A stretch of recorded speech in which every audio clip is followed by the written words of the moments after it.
My name is Randall Thompson, 32 years old, and I never thought I would wake up from brain surgery completely alone. The white hospital walls seemed to close in as I checked my phone. No messages from Mom. Nothing from Dad. My sister Amber, whose baby shower apparently took priority over my potentially life-threatening operation, hadn't even sent a text. The nurse looked at me with pity as I fought back tears. Then my phone buzzed. A message from Dad. "You owe us an apology. Before watching, please subscribe and let me know where you're watching from." Growing up in suburban Pennsylvania, family meant everything to me. Our home in Westbrook was the gathering place for holidays, birthdays, and Sunday dinners. Mom would cook her famous pot roast, while Dad told the same jokes that somehow got funnier each time. My sister Amber, 3 years younger than me, was the princess of the family. With her perfect blonde curls and infectious laugh, she could charm anyone. I was the protective big brother, always there to defend her from playground bullies or help with homework. Our childhood was typical American suburban life. Little League baseball games where Dad coached my team. Dance recitals where Amber twirled in tutus while Mom videotaped every second. Family camping trips to Lake Erie, where we caught fireflies in mason jars. I remember carrying Amber on my shoulders through the county fair when she got tired, winning her stuffed animals at the ring toss, and letting her have the last bite of funnel cake even though I wanted it. When Amber had stage fright before her 6th grade talent show, I stayed up all night helping her practice. When she went through her first breakup at 16, I drove 2 hours from college to bring her ice cream and watch romantic comedies. Our bond seemed unbreakable. The headaches started during my final year of graduate school. At first, they were just occasional annoyances, a dull pain behind my right eye, after staring at computer screens too long. Nothing that 2 aspirin couldn't handle. But over the next 3 years, they intensified. Blinding migraines that left me curled up in dark rooms for days. Sensitivity to light so severe, I wore sunglasses indoors. Nausea that made eating impossible. After a particularly violent episode where I collapsed at work, my friend Taylor insisted on taking me to the emergency room. The doctor ordered an MRI just to rule things out. His expression changed when he saw the results. A tumor the size of a golf ball pressing against my brain. Benign, they thought, but dangerously positioned. Surgery was the only option. "How soon?" I asked, my mouth dry with fear. "As soon as possible," he replied. "The pressure it's creating could cause permanent damage." The neurosurgeon, Dr. Harris, had an opening in his schedule due to a cancellation. May 15th, 4 weeks away. I called my parents immediately. "A brain tumor?" Mom gasped. "Oh, honey, we'll be there." "Of course we'll be there." That same week, Amber announced she was finally pregnant after 3 years of trying. Her struggle with fertility had been hard on her and her husband Greg. Multiple failed IVF treatments had left her depressed and hopeless. This pregnancy was the miracle she had been praying for. The family rejoiced, especially Mom, who had been desperate for grandchildren. The baby shower was scheduled for May 15th, the same day as my surgery. "Can't you reschedule?" Amber asked when I told her the conflict. "This shower has been planned for weeks." "The shower has been planned for weeks. But you just announced the pregnancy last week," I pointed out. "And Dr. Harris said the surgery is urgent." "It's just that everyone has already requested time off work," she explained, "and the venue is booked. You know how hard it is to get Wildflower Garden on short notice." Our parents attempted to broker peace. "We'll split the day," Mom suggested. "The shower is at 11 in the morning. Your surgery is scheduled for 8, right? We'll be there when you go in, then head to the shower, and be back before you wake up from anesthesia." It seemed reasonable. I didn't want to make a big deal about my surgery despite its seriousness. I never wanted to be the center of attention, especially not at the expense of Amber's happiness. She deserved this celebration after everything she'd been through. As the surgery date approached, Amber's demands for attention increased. She needed help with shower preparations. She had morning sickness that required Mom's constant care. She was emotional about finally becoming a mother and needed support from everyone. Each family dinner became centered around her pregnancy, with my upcoming brain surgery mentioned as an afterthought. "So Randall, all set for your procedure next week?"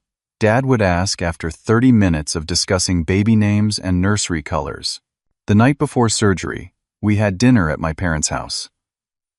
I barely touched my food, anxiety twisting my stomach into knots. "You'll be fine," Mom assured me, patting my hand before turning to Amber. "Now, did you pack the special cookies for the shower? The ones with the blue and pink frosting? I can't wait to see everyone's faces when we reveal the gender," Amber gushed. "Greg thinks it's a boy, but I have a feeling it's a girl." I excused myself early, needing rest before the big day. Dad walked me to the door. "We'll be there first thing tomorrow," he promised. "Try not to worry." "Thanks, Dad," I said, hugging him tightly, drawing strength from his solid presence. The morning of surgery arrived with a flurry of activity, checking in at the hospital, signing consent forms, changing into a paper gown that did nothing to ward off the chill. The anesthesiologist explained the procedure while a nurse inserted an IV. Mom and Dad arrived as promised, looking tired but supportive. Amber texted that she was too nauseous to come to the hospital before the shower, but would definitely visit after. "We love you, honey," Mom said, squeezing my hand as the orderlies prepared to wheel me to the operating room. "We'll see you soon."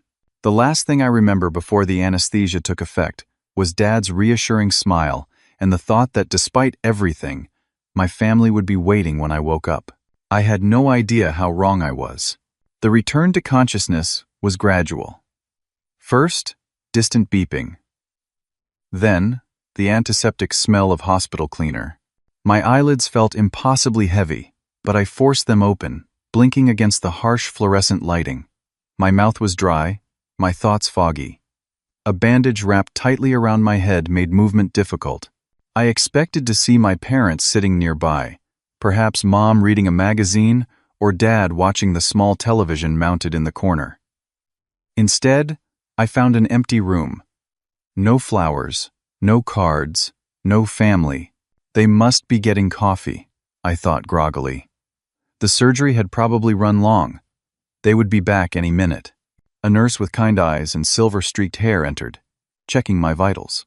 "You're awake," she said warmly. "I'm Nancy. How are you feeling?" "Okay," I croaked, my throat raw from the breathing tube. "My family?" Nancy's smile faltered slightly. "I haven't seen anyone yet, honey, but visiting hours just started. I'm sure they'll be here soon." She helped me sip water through a straw, adjusted my pillows, and promised to check back shortly. As the anesthesia fog lifted, I became more aware of the silence in my room. The clock on the wall showed 2 in the afternoon. My surgery had been scheduled for 8 in the morning and was expected to last 4 hours. They should have been here by now. I reached for my phone on the bedside table, wincing as the movement sent pain shooting through my skull. No messages from Mom, nothing from Dad, not even a text from Amber asking how things went. They must be worried, I reasoned. Maybe they're talking to the doctor. I called Mom's cell. It rang until voicemail picked up. I tried Dad next, with the same result. The hollow feeling in my stomach had nothing to do with not having eaten since yesterday. Another hour passed. Nancy returned twice, her concerned glances saying what her words didn't. I scrolled through social media, seeking distraction, when a post from my cousin Jessica appeared in my feed. "So blessed to celebrate new life with the Thompson family today." Attached was a photo of my parents, beaming beside Amber, who cradled her barely visible baby bump. The timestamp showed it had been posted 30 minutes ago. My hands trembled as I scrolled further. More photos appeared. Mom arranging gift bags, Dad grilling burgers in the backyard of Wildflower Garden, Amber opening presents surrounded by smiling friends and relatives. Our entire extended family was there. Uncle Robert, who had flown in from Arizona, Grandma Sullivan, who rarely left her nursing home, even my childhood friend Patrick, who had moved to Seattle years ago. A live video began playing automatically. Amber standing on a chair, Greg beside her, holding a large black balloon. "Everyone ready?" she squealed. 3, 2, 1. Greg popped the balloon. and pink confetti exploded outward. The crowd erupted in cheers. "It's a girl!" Amber cried, tears streaming down her face as Mom embraced her. I turned off my phone, unable to watch more. The pain in my chest eclipsed the throbbing in my skull. They hadn't just stopped by the shower as planned. They had completely abandoned me for it. Nancy returned with more water and fresh ice chips. "Still no visitors?" she asked, though she could clearly see the empty room. "They're at another event," I said, trying to keep my voice steady. "My sister's baby shower." Nancy's expression softened with sympathy. "Would you like me to call someone for you? Another relative or a friend, perhaps?" I shook my head, then immediately regretted the movement as pain lanced through my skull. "I'll try them again." But my second round of calls went straight to voicemail. I left messages, trying to sound casual. "Hey, just woke up from surgery. Everything went well, I think. Call when you can." As afternoon faded into evening, the physical pain intensified. Dr. Harris had warned me the recovery would be difficult, pressure and swelling, potential nausea and disorientation. But he hadn't mentioned the special agony of facing it completely alone. I dozed fitfully, waking to check my phone every few minutes. Around 7 in the evening, my screen finally lit up with a notification, a text message from Dad. My heart lifted momentarily, until I read the words, "You owe us an apology." I stared at the message, convinced I was hallucinating from the pain medication. Apologize? For what? For having brain surgery on the same day as Amber's shower? For expecting my family to care that I'd just had my skull cut open? Before I could process this, another text arrived. "How could you try to steal your sister's spotlight? You always do this." My finger hovered over the call button, but a third message appeared. "We'll discuss this tomorrow. Enjoy the attention you so desperately needed." The words blurred as tears filled my eyes. This couldn't be happening. There had to be some misunderstanding. But as I scrolled back through the family photos from the shower, the reality became undeniable. While I lay unconscious on an operating table, my life in the hands of surgeons, my family was celebrating without a thought for me. Nancy found me silently crying when she came to administer pain medication. She didn't ask questions, just gently patted my arm and dimmed the lights. "Try to rest," she advised. "Everything seems worse at night in hospitals." But how could this possibly seem better in the light of day? The family I had loved and supported my entire life had abandoned me when I needed them most. And somehow, impossibly, they were angry at me. As the medication pulled me toward uneasy sleep, my phone buzzed repeatedly, not with apologies or explanations, but with a flurry of missed calls that would continue throughout the night. By morning, there would be 37 of them, all from family members and friends who believed I had wronged my sister on her special day. I woke to sunlight streaming through the blinds and the insistent buzzing of my phone. The display showed a staggering 37 missed calls accumulated overnight. As I scrolled through the list, a pattern emerged. Mom, Dad, Amber, Greg, Aunt Susan, Uncle Robert, family friends I hadn't spoken to in years, even Amber's college roommate Laura, whom I'd met exactly twice. My phone buzzed again. A text from Mom. "We raised you better than this." What alternate reality had I awakened to? My head throbbed mercilessly as I tried to make sense of the situation. Before I could formulate a response, a voicemail notification appeared. "Amber." I pressed play and held the phone to my ear, wincing at her shrill tone. "I cannot believe you, Randall. You knew how important this day was to me. 3 years of trying for this baby. 3 years of heartbreak and disappointment. And you just had to schedule your surgery on the exact same day? The doctor couldn't do it literally any other time? Do you know how many people asked where you were? How many asked about you instead of focusing on me and my baby? You ruined everything, as usual." The message ended abruptly. I stared at the phone in disbelief. Schedule my surgery?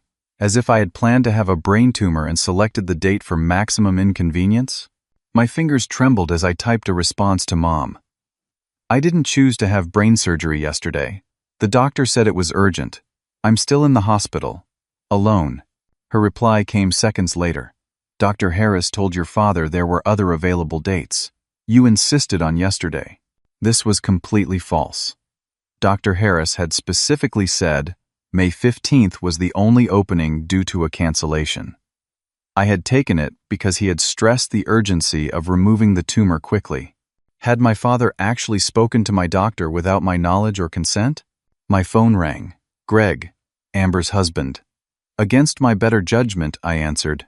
You selfish piece of work, he spat without preamble. You couldn't let her have one day, could you? One special day after everything she's been through. Greg, I had brain surgery, I said slowly, as if explaining to a child. It wasn't elective. It wasn't scheduled to spite Amber. Save it, he snapped. Amber cried herself to sleep last night because people kept asking about you. Her one special day, and you managed to make it about yourself again. Again? When had I ever made anything about myself? I had spent my entire life supporting Amber, cheering her accomplishments, consoling her disappointments. I'm hanging up now, I said, my voice shaking. I just had brain surgery, and I need to rest. Yeah, run away. That's what you always do when confronted with the truth. The call ended, but the bombardment continued. Text messages from cousins I saw once a year at Christmas. Voicemails from my parents' friends expressing disappointment in my behavior. Each one built on a narrative I couldn't comprehend. That I had deliberately scheduled a major brain operation to sabotage my sister's baby shower. A soft knock interrupted my bewilderment. The door opened to reveal Taylor, my college roommate and closest friend, carrying a small duffel bag and a concerned expression. Jesus, Randall, he said, taking in my bandaged head and tear-streaked face. You look like hell. What are you doing here? I asked, genuinely surprised. Nancy called me. The nurse? Said you needed someone. Why didn't you tell me your surgery was yesterday? I told everyone, I said weakly. No one came. Taylor set down the duffel bag and pulled up a chair. What do you mean no one came? Where are your parents? Where's Amber? I handed him my phone. At the baby shower. Apparently, I ruined it by having surgery the same day. Taylor scrolled through the messages, his expression darkening. This is insane. Absolutely insane. He opened Facebook on his own phone. Look at this. He showed me a post from my mother. Such a beautiful day celebrating our future granddaughter. Though it was overshadowed by some unnecessary drama, family should always support each other, not create conflict. The comments section was filled with vague references to disappointment and prayers for someone to recognize their selfish behavior. They're talking about me, I said incredulously. They think I had brain surgery to steal attention from Amber's shower. That's the most ridiculous thing I've ever heard, Taylor said, shaking his head. Have they even called to check on you? To see if you survived major brain surgery? No. Just to tell me I owe them an apology. Dr. Harris chose that moment to enter, clipboard in hand. Good morning, Randall. How are we feeling today? He noticed Taylor. Ah, family support. Excellent. Friend, Taylor corrected. The family is otherwise engaged. Dr. Harris frowned slightly, but continued professionally. The surgery went very well. We removed the entire tumor, and it appears to be completely benign as we suspected. You'll need to take it easy for several weeks, and we'll monitor for any complications, but I'm optimistic about your recovery. When can I go home? I asked. We'll keep you at least another night for observation. Brain surgery is serious business. Any unusual symptoms? Blurred vision? Disorientation? Just a headache, and... I hesitated, not wanting to sound dramatic, emotional distress. Dr. Harris's expression softened. That's not uncommon after major surgery. The anesthesia can cause mood swings, and of course, facing mortality is emotionally taxing. I can have our staff psychologist stop by if you'd like. I nodded gratefully. After Dr. Harris left, Taylor unpacked the duffel bag. I brought your toiletries, some clean clothes, and your iPad. Figured you'd be bored out of your mind. Thanks, I said, overwhelmed by this simple act of friendship compared to my family's complete absence. Want me to call your mom? Maybe there's been some huge misunderstanding. Please. Taylor dialed and put the phone on speaker. After 4 rings, Mom answered. Randall, I'm not ready to talk about this yet. You need to apologize to your sister first. Mrs. Thompson, it's Taylor, he interjected. I'm at the hospital with Randall. Pause. Oh, hello, Taylor. Did you know Randall had brain surgery yesterday? That he woke up alone? That no one from his family has visited him? Another pause. Longer this time. Of course, we know he had surgery. It's all he's talked about for weeks. We were planning to visit today after giving him time to rest. After 37 angry phone calls? Taylor asked incredulously. After accusing him of scheduling necessary brain surgery to sabotage a baby shower? You don't understand our family dynamics, Taylor. Randall has always been jealous of the attention Amber receives. This was just another example. I couldn't believe what I was hearing. Had this always been their perception of me? That I was jealous of my sister? That I would go so far as to fake a brain tumor to steal her spotlight? I think we're done here, Taylor said coldly, ending the call. He turned to me. I'm sorry, man. I didn't mean to make things worse.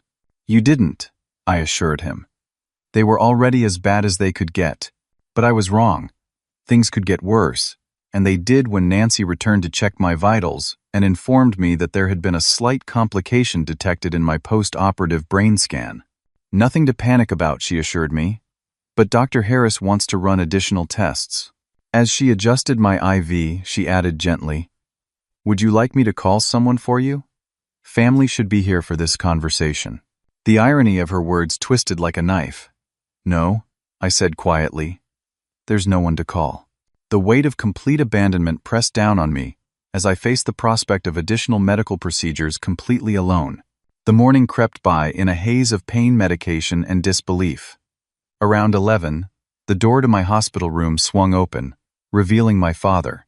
For a brief, hopeful moment, I thought he had come to his senses, that he was here to support his son, who had just undergone brain surgery.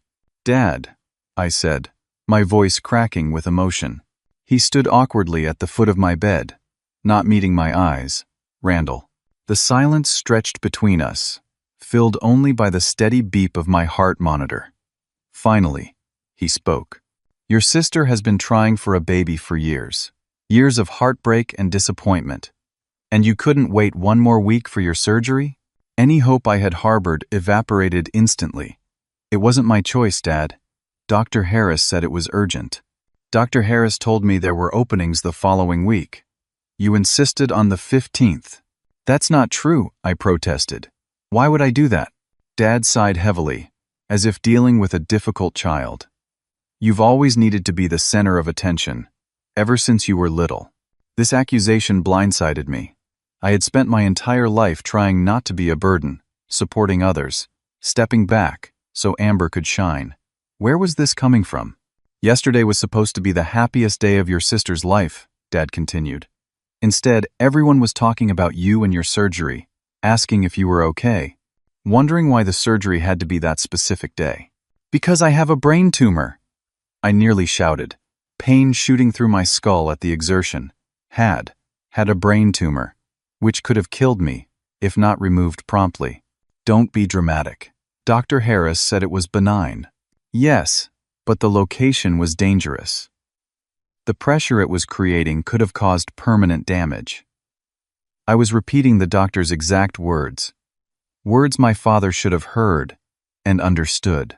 Your mother is devastated, he said, changing tactics. She couldn't enjoy the shower because she was worried about you, but she couldn't leave because Amber needed her. I needed her too, I said quietly. I needed both of you. Dad checked his watch impatiently. I have a meeting at 1. Your mother might stop by later if she can get away. Amber is still too upset to visit. Too upset? I echoed incredulously. I'm the one who had brain surgery and woke up alone. Always making it about yourself, Dad muttered, shaking his head as he turned to leave. Call your sister when you're ready to apologize. He left without a backward glance, leaving me trembling with a mixture of pain, anger, and profound hurt.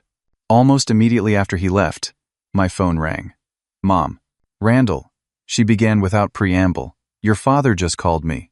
He says you're still being difficult." "Difficult?" I repeated. "Mom, I had brain surgery yesterday.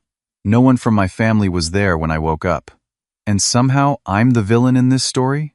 "No one is calling you a villain, honey. We're just disappointed in your timing." "My timing?" I was starting to feel like a parrot, repeating their absurd accusations back to them. "I didn't choose when to get a brain tumor." "There's no need to raise your voice," Mom replied primly. "You know your sister has always been sensitive. She feels things deeply. This pregnancy is a miracle for her after so many disappointments." "I know that, Mom. I've supported her through every failed attempt. I was the one who drove her to appointments when Greg was working. I was the one who sat with her after the second miscarriage, when she couldn't stop crying. Then, you should understand why this shower was so important to her." I closed my eyes, trying to remain calm. "I do understand. What I don't understand is why my brain surgery was less important than a party that could have been rescheduled. It wasn't just a party, Randall. It was a celebration of new life, and you deliberately overshadowed it.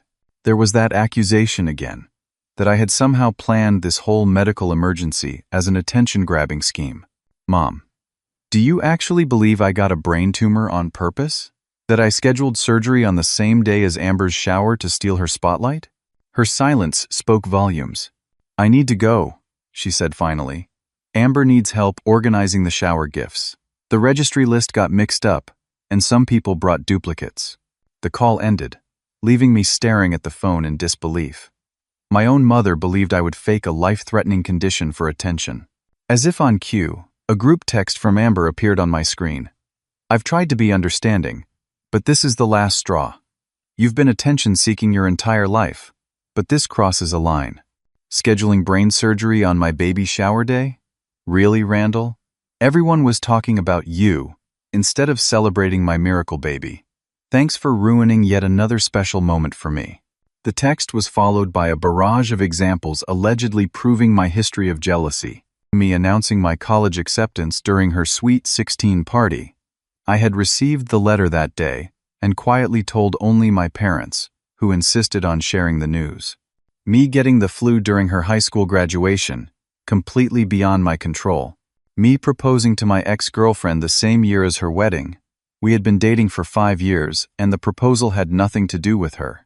The family narrative was being rewritten before my eyes, casting me as the perpetual villain, always seeking to undermine my sister's happiness. A completely fabricated history that bore no resemblance to reality. Taylor returned with lunch from the hospital cafeteria, finding me in tears. "What happened?" he asked, setting down the tray. I showed him the texts. "They think I did this on purpose. They've created this whole alternative history where I've always been jealous of Amber." Taylor looked genuinely confused. "But you've always been the one supporting her. Remember when you skipped that job interview to drive her to that fertility specialist in Baltimore? Or when you put off buying your condo because you lent her money for IVF? At least someone remembered the truth. But the person who knew the real history wasn't my flesh and blood." Taylor stayed until a nurse informed us that additional tests had been scheduled. My post-operative MRI had shown some concerning swelling that needed monitoring. The possibility of a second procedure was mentioned. "I'll be back tomorrow," Taylor promised, squeezing my shoulder gently. "Try to rest. Don't engage with them right now." Alone in my hospital room as evening fell, I scrolled through old photos on my phone. Amber and me building sandcastles at Virginia Beach, helping her move into her first apartment. Standing beside her at her wedding, genuinely thrilled for her happiness. Had it all been a lie? Had they always seen me as competition rather than family? The thought was unbearable. My phone buzzed with yet another accusatory text. This time from an aunt I rarely spoke to. "Your poor sister cried herself to sleep again tonight. I hope you're satisfied with the pain you've caused." Something inside me broke. The final thread holding together my self-image as a loved and valued member of my family snapped. I turned off my phone and wept openly, not bothering to wipe away the tears. The physical pain of surgery paled in comparison to the agony of betrayal. For the first time in my life, I felt truly alone, cast out from the family I had always loved and supported unconditionally. Nancy found me this way, during her evening rounds. Without a word, she sat on the edge of the bed and held my hand until the storm of emotions subsided. "Sometimes the people who should love us the most are the least capable of it," she said softly. "That's not a reflection on you. That's their limitation." Her simple kindness, from someone who was essentially a stranger, only highlighted the cruel absence of the people who should have been there for me. As darkness fell outside my window, I reached rock bottom, physically weakened, emotionally shattered, and completely abandoned by those I had always counted on. I faced the terrifying prospect that everything I believed about my family and my place within it had been an illusion. The hospital room was quiet, except for the gentle snoring from the bed across from mine. My new roommate, Frank, was an elderly man recovering from hip replacement surgery. He had been wheeled in late the previous night after the doctors decided I needed closer monitoring due to the concerning swelling.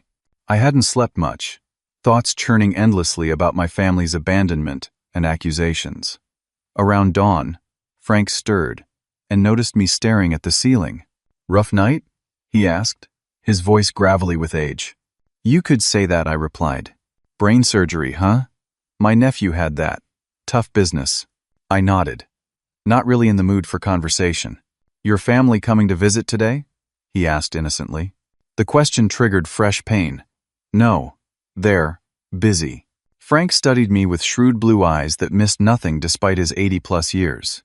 "Too busy for brain surgery? Must be something important." "My sister's baby shower," I said flatly. Frank let out a low whistle.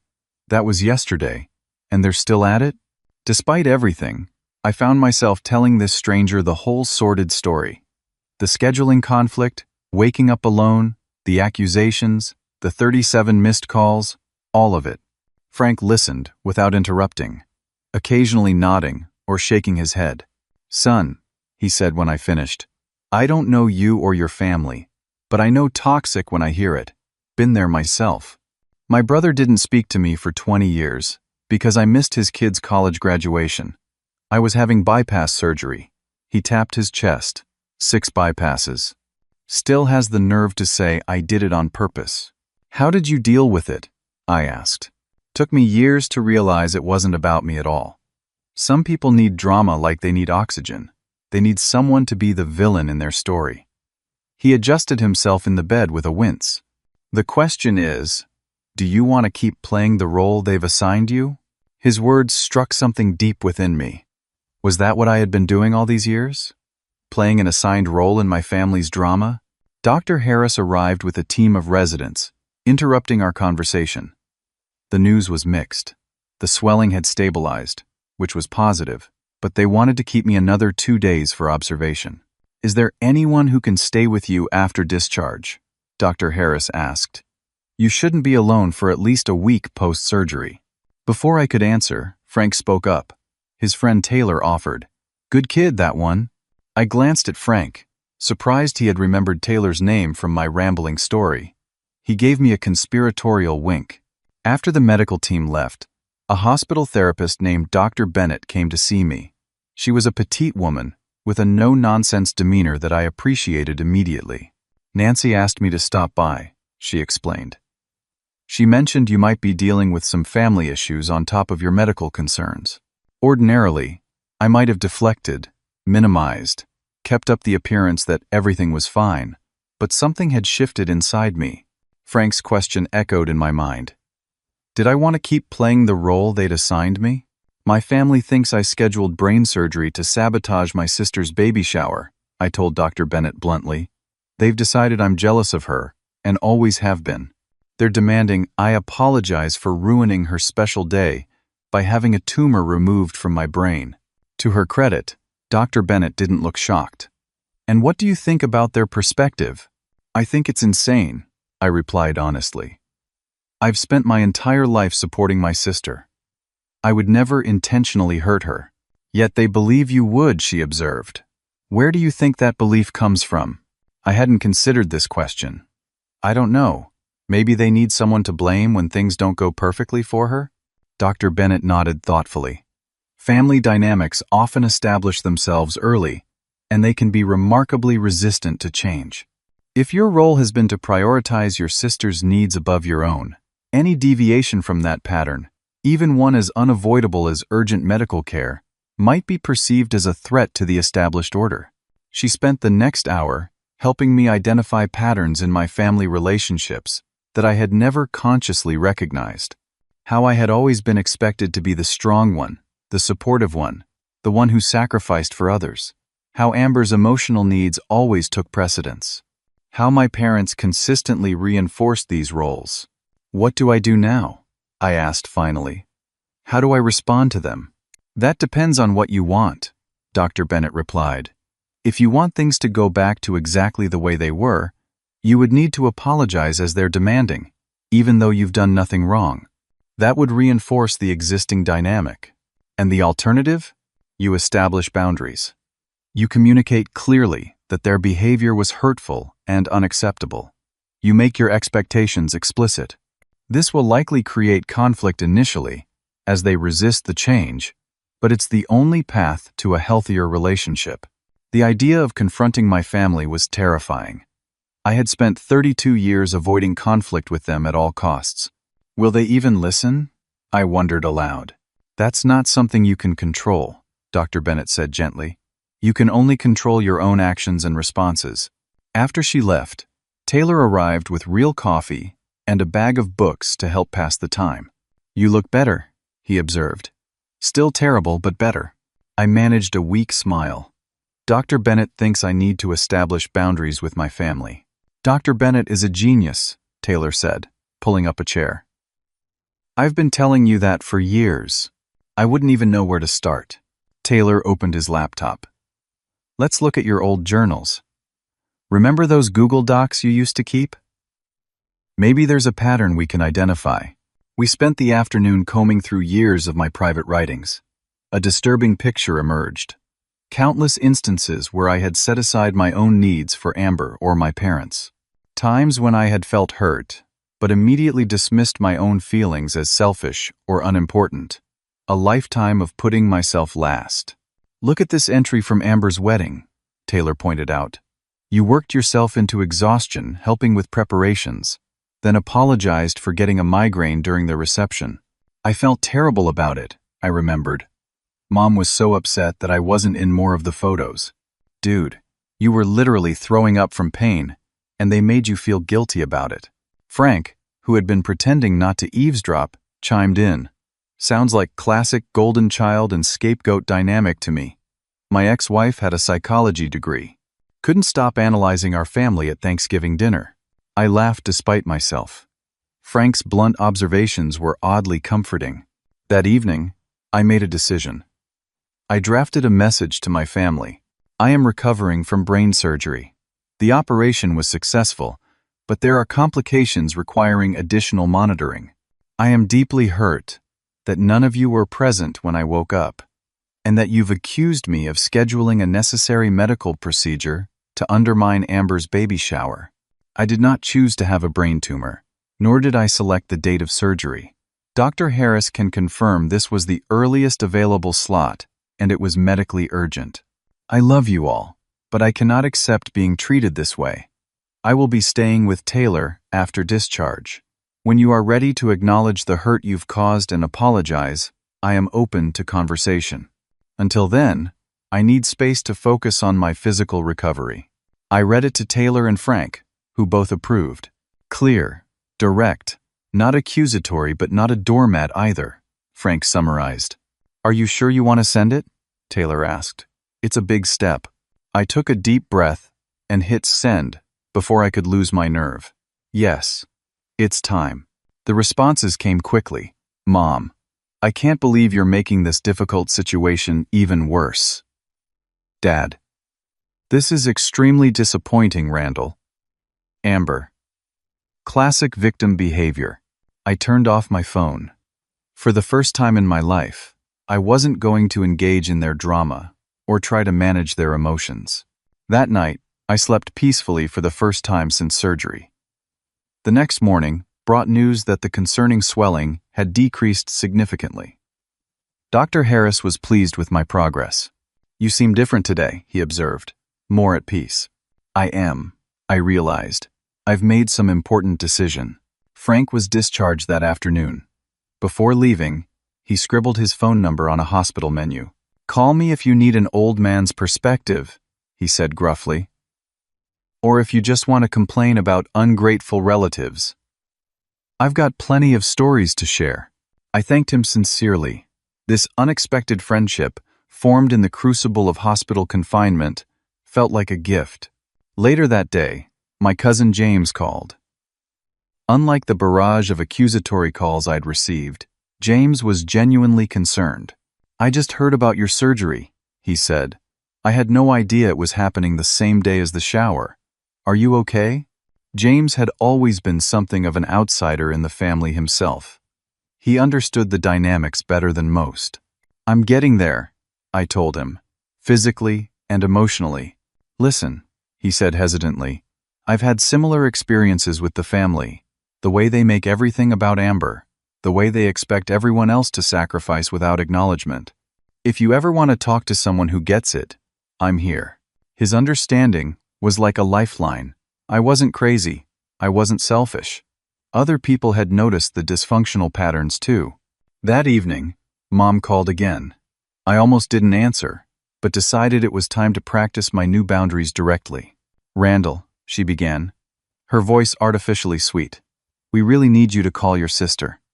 She's very upset, and in her condition, stress isn't good for the baby." In the past, this tactic would have worked immediately. I would have abandoned my own needs to soothe Amber's feelings, but not today. "Mom," I said calmly, "I'm recovering from brain surgery. I need to focus on my health right now. I've said I'm open to conversation when you're ready to acknowledge how hurtful your actions were. But your sister—" "I love Amber," I interrupted gently. "I always have. But I can't put her needs above my own right now. I need time to heal." "I don't recognize you anymore," Mom said, sounding genuinely perplexed. "You've always been so understanding."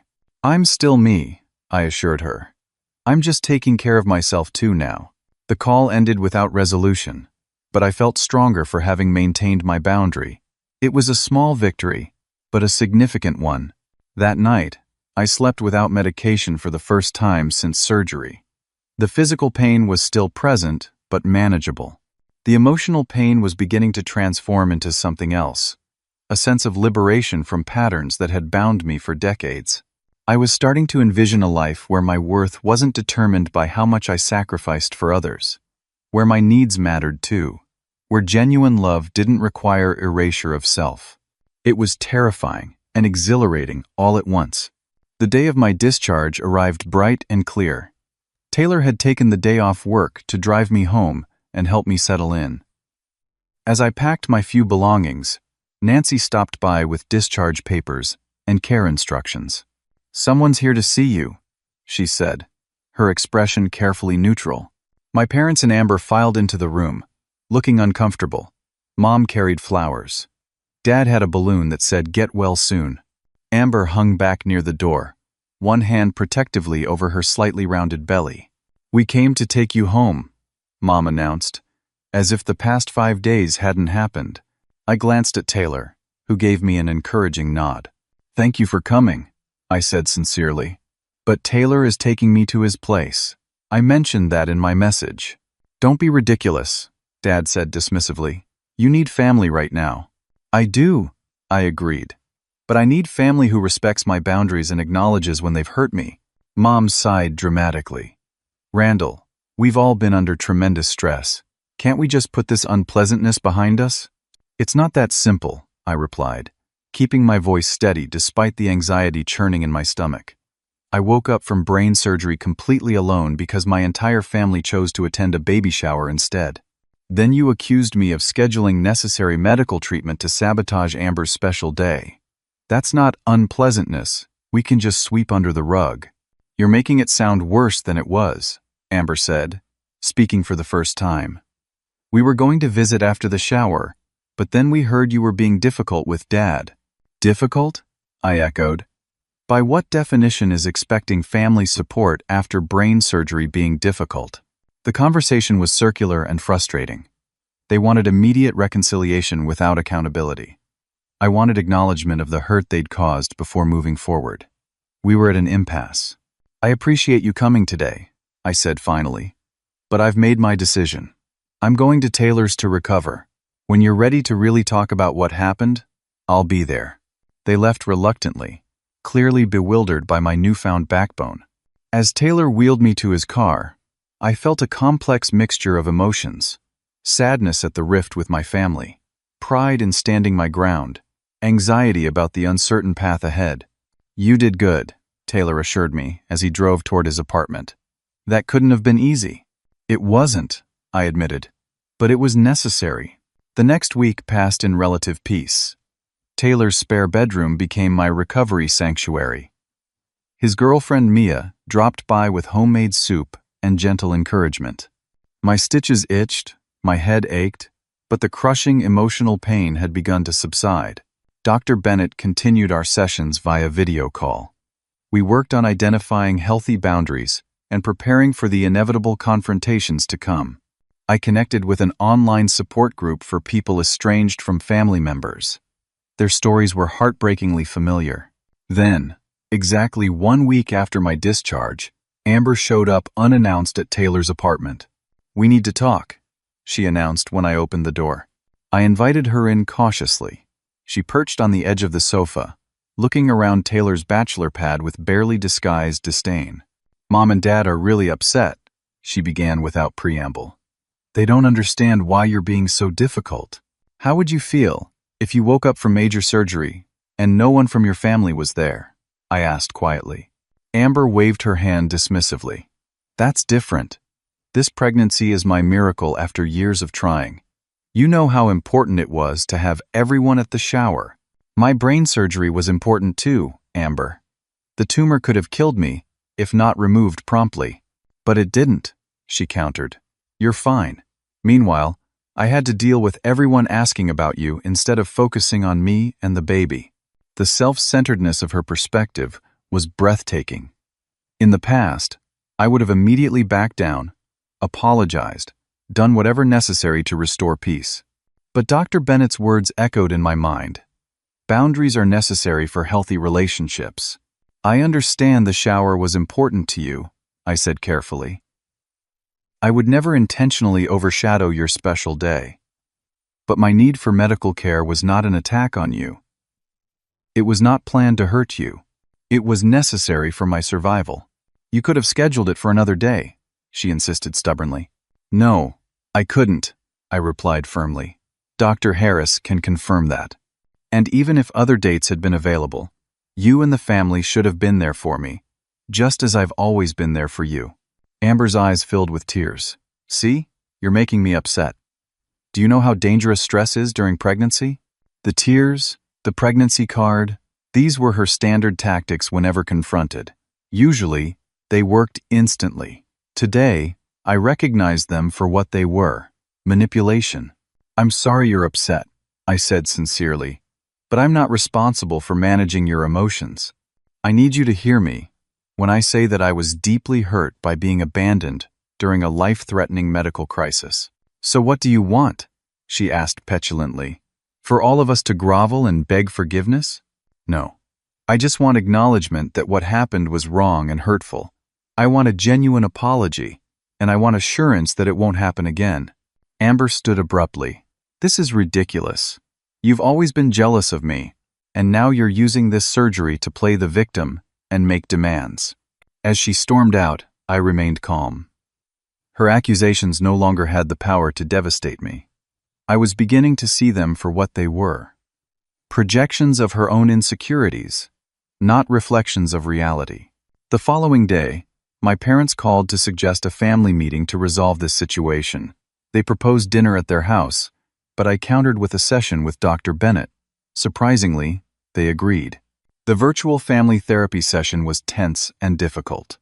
Dr. Bennett skillfully guided the conversation, preventing my parents from dominating or dismissing my concerns. "Randall feels abandoned and betrayed," she summarized. These feelings are valid based on what occurred. For healing to begin, there needs to be acknowledgement of the hurt caused. Dad shifted uncomfortably. We never meant to hurt him. We were trying to balance two important family events. By choosing one entirely over the other, I pointed out. No one came to the hospital at all. Not before surgery, not during, not after. We were planning to, Mom insisted. But then we heard you were being difficult. What does being difficult mean in this context? Dr. Bennett asked. Mom faltered. Well, he seemed. He wasn't understanding about Amber's needs. I was unconscious, I said flatly. I was literally under anesthesia. There was a long, uncomfortable silence. I may have overreacted, Dad admitted finally. When I spoke to Dr. Harris and he mentioned the surgery could potentially have been scheduled the following week, I assumed you had deliberately chosen to conflict with Amber's shower.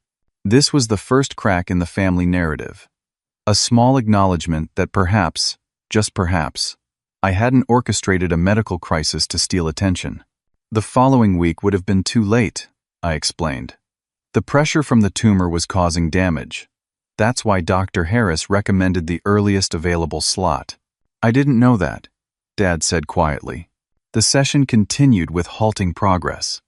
Mom remained largely defensive, unable to see her role in the dynamic. Dad showed glimmers of understanding. Amber had refused to participate at all. At the end of the hour, we had reached no dramatic breakthrough, but a small foundation had been laid. Dad had acknowledged that perhaps they had misinterpreted the situation. Mom had agreed, reluctantly, that someone from the family should have been at the hospital when I woke up. It wasn't the sweeping apology I might have hoped for, but it was a start. In the weeks that followed, I maintained my boundaries firmly but kindly. I declined Sunday dinners until I felt emotionally ready. I didn't respond to Amber's guilt-inducing texts. I focused on my physical recovery and emotional healing. Taylor helped me pack up my apartment and move into a new place, closer to the hospital where I'd begun volunteering with patients facing surgery without family support. The work gave purpose to my pain. My uncle Richard, who had been estranged from the family for years, reached out after hearing about my surgery through the family grapevine. I went through something similar with your grandfather, he shared over coffee. Some families have patterns that go back generations. Breaking them is hard, but worthwhile. When the holidays approached, I made the difficult decision not to attend the traditional family Thanksgiving. Instead, I hosted a small gathering with Taylor, Mia, my cousin James, and a few close friends. It was the most relaxed holiday meal I could remember. The day after Thanksgiving, an unexpected letter arrived from Dad. Handwritten, not his usual style. I've been thinking a lot about what happened, he wrote. About the patterns in our family that Dr. Bennett mentioned. About how we've always expected different things from you than from Amber. I'm not good at this emotional stuff, but I want you to know I'm sorry. Really sorry. What we did was wrong. You deserve to have your family with you during your surgery. No excuses. It wasn't a complete resolution. Mom remained largely in denial. Amber still insisted she was the wronged party. But Dad's letter represented a crack in the foundation of toxic family patterns that had defined my life for 32 years. I called him the next day, and we had the most honest conversation of our relationship. He acknowledged the favoritism toward Amber that had always existed in our family. I expressed my hurt without anger or accusation. We agreed to try to build a healthier relationship moving forward. It was a beginning, not an ending. A first step on a long road of family healing. But for the first time, I felt hope that genuine change might be possible. 6 months after my brain surgery, I stood on the rocky shore of Lake Erie, watching the sunset paint the water in shades of gold and crimson. The physical scars had healed completely. The invisible wounds were healing more slowly, but steadily. My recovery had progressed well. The follow-up scans showed no regrowth of the tumor. The headaches that had plagued me for years were finally gone. Physically, I was stronger than I had been in a long time. Emotionally, the journey had been more complex. Therapy continued to be a lifeline as I navigated my transformed family relationships. I had learned to set and maintain healthy boundaries, to recognize manipulation tactics, and to value my own needs alongside those of others. My relationship with my parents had evolved into something new and tentative. Dad had committed to individual therapy, working to understand his role in the family dynamics.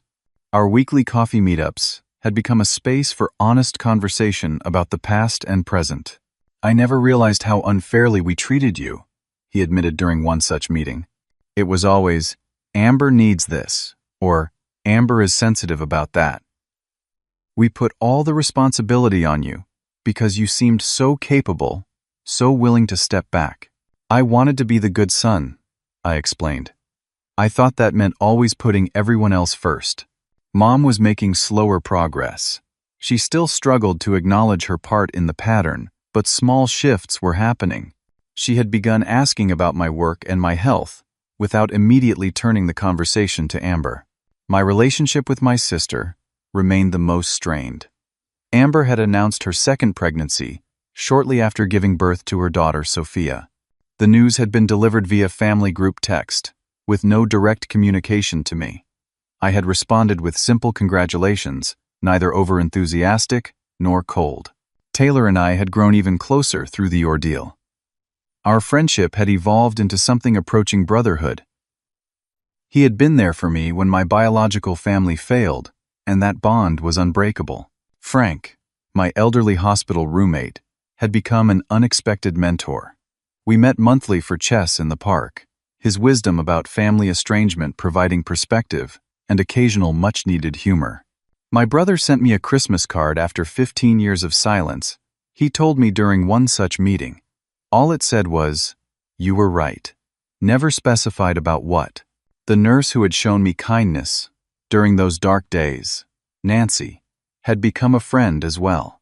She had encouraged my volunteer work at the hospital, where I now spent weekends supporting patients facing surgery alone. "You turned your pain into purpose," she observed one day as we shared coffee in the hospital cafeteria. "That's rare and beautiful." The most surprising development had been my relationship with Taylor's cousin Leah, who had moved to town for a new job. What began as friendly dinner conversations while she was staying with Taylor had blossomed into something deeper. She understood my family history without judgment and supported my ongoing healing without trying to rush the process. As my one-year surgery anniversary approached, I planned a small celebration of survival and growth. Not a pity party focused on what had happened, but a genuine recognition of how far I had come. The night before the anniversary, I wrote a letter to myself, forgiving my past people-pleasing behavior and the years spent suppressing my own needs to keep the peace. It was a private ceremony of self-compassion, acknowledging that I had done the best I could with the tools I had at the time. The relationship with my family would never return to what it had been before the surgery, but perhaps that was for the best.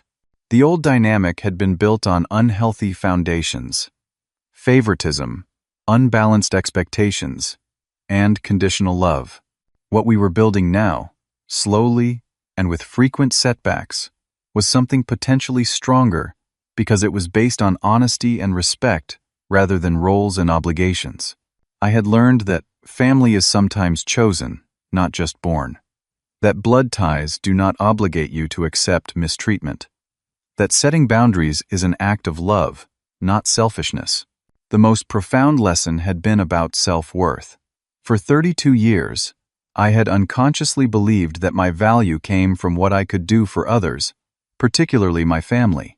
If I wasn't useful, I wasn't worthy. The events surrounding my surgery had shattered that belief system entirely. I now understood that my worth was inherent, not earned through sacrifice, that I deserved care and consideration simply because I existed, not because I had proven myself useful or helpful. This understanding changed everything. It altered how I approached relationships, work, and life decisions. I no longer automatically put myself last. I considered my own needs alongside those of others. I spoke up when something felt wrong instead of swallowing discomfort to maintain peace. As the first anniversary of my surgery arrived, I hosted a small gathering at my new apartment. Taylor and Leah came, of course, along with Nancy, Frank, cousin James, and a few friends from the hospital volunteer program. To my surprise, Dad attended as well, bringing a thoughtful card and genuine good wishes. "I'm proud of you, son," he said quietly, as we stood on the balcony watching fireflies emerge in the summer twilight. "Not just for surviving the surgery, but for everything you've done since. For standing up for yourself even when it was hard. For helping others through their medical traumas. For building a life that matters on your terms." His words healed something deep within me. The little boy who had always craved parental approval finally heard the message he had longed for, that he was valued for who he was, not what he did for others. The crisis that had nearly broken me had ultimately freed me. It had exposed toxic patterns that might otherwise have continued indefinitely. It had shown me who truly cared and who merely claimed to. It had forced me to define my own worth rather than seeking external validation. As I blew out the single candle on my survival anniversary cake, I made a silent wish for continued growth and healing, not just for myself, but for my family as well. The journey wasn't over. There would be more difficult conversations, more boundaries to defend, more old patterns to break. But for the first time, I faced the future without fear, secure in my own value and surrounded by genuine love. The brain tumor that could have killed me had instead given me a new life, one built on authenticity, self-respect, and relationships that nourished rather than depleted me. It wasn't the path I would have chosen, but it had led me exactly where I needed to be. Have you ever had to stand up to family members who didn't respect your boundaries? How did you handle it? Share your experiences in the comments below. And if this story resonated with you, please hit the like button and subscribe for more real-life stories. Remember that your worth is never determined by how much you sacrifice for others.